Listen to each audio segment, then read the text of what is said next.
Hi, coaches. So I wanted to make a pretty short video just talking about um, making sure that you're putting feeling and emotion into your posts, especially ones that are call to actions. Call to action meaning you're posting about people joining a challenge group, a free group, or a coaching sneak peek. Um, so when you're talking to people, you can't really you don't really want to say, well, I know, and well, this just is, or it's a fact that, because it is all subjective and just comes down to your personal interests and likes. So you want to make sure that people are able to relate to a feeling. So when you're making a post about someone joining your 21-day fix challenge, what you want to keep in mind is that people make decisions based on a feeling. We are emotional creatures, um, and that's what we ultimately make decisions on.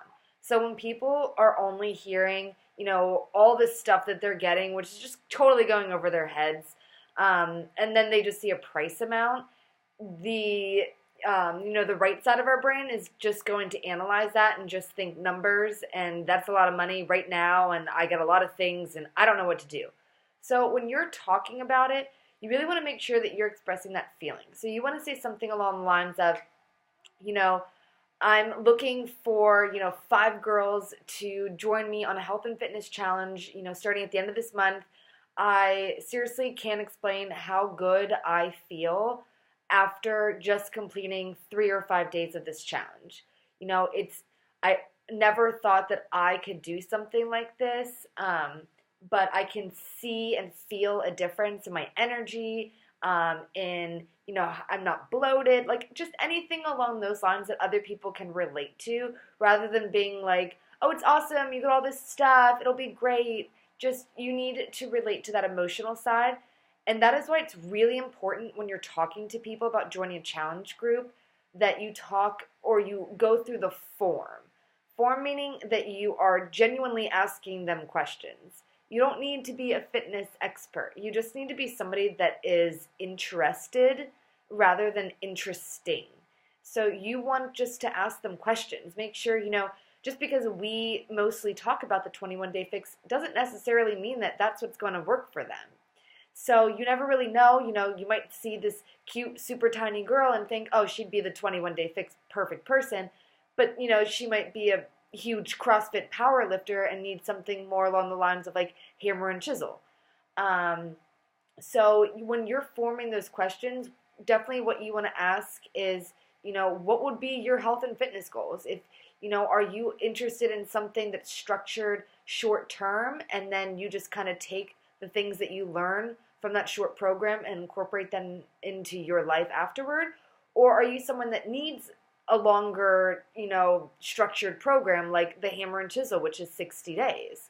So by kind of diving into why they're interested in getting fit or learning about nutrition, things like that, you're digging into the emotional aspect of things. So when you do end up getting to the money part, because obviously you need to talk about money, you need to get comfortable talking about money, because, you don't get offended by it. It's like when you go out to dinner, obviously as a server, you try to upsell, so you always want to end on a, do you want coffee or dessert? But you don't go and cry and get all offended because the table says, no, I don't want coffee or dessert. They're full of shit and don't want to eat any more food. It's nothing personal. But right there, you could have made some more money because that would have increased their bill. You don't get upset about it. So don't get upset about this either. But what you want to do is, when you get to the money part, if that is, their number one objection, which most oftentimes it is, you want to make that $140 or $160 worth the value, because it is so worth the value. Coming from a personal trainer, I'm telling you, I charged $40 for a 30-minute workout session that did not include nutrition at all.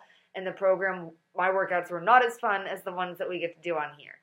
So you want to relate that to a feeling. So when they do have the money objection, you can say something along the lines of, well, I totally understand, money being tight. I feel you because I am currently blah, blah, blah. You're relating to them there.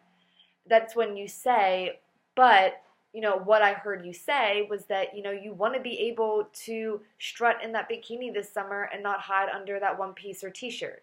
You want to be able to, you know, play on the playground with your kids and not have to stop and sit on the bench because you're tired. Just anything along those lines, it's relating to the feeling. If they have that connection with you first emotionally, then that is how we ultimately make decisions as human beings.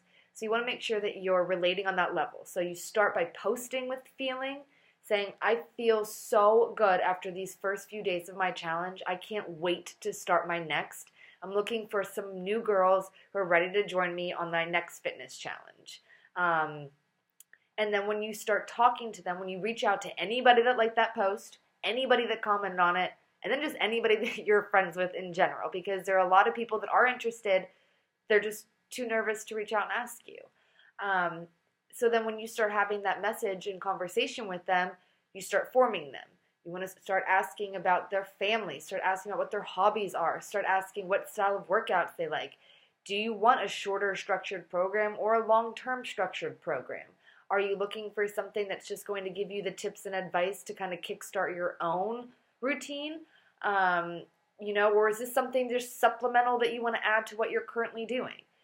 Just making sure that you're building that relationship, because at the end of the day, if they feel like you genuinely care, because you should genuinely care about their goals, then they're more inclined to then want to be a part of the challenge group and go with the challenge pack.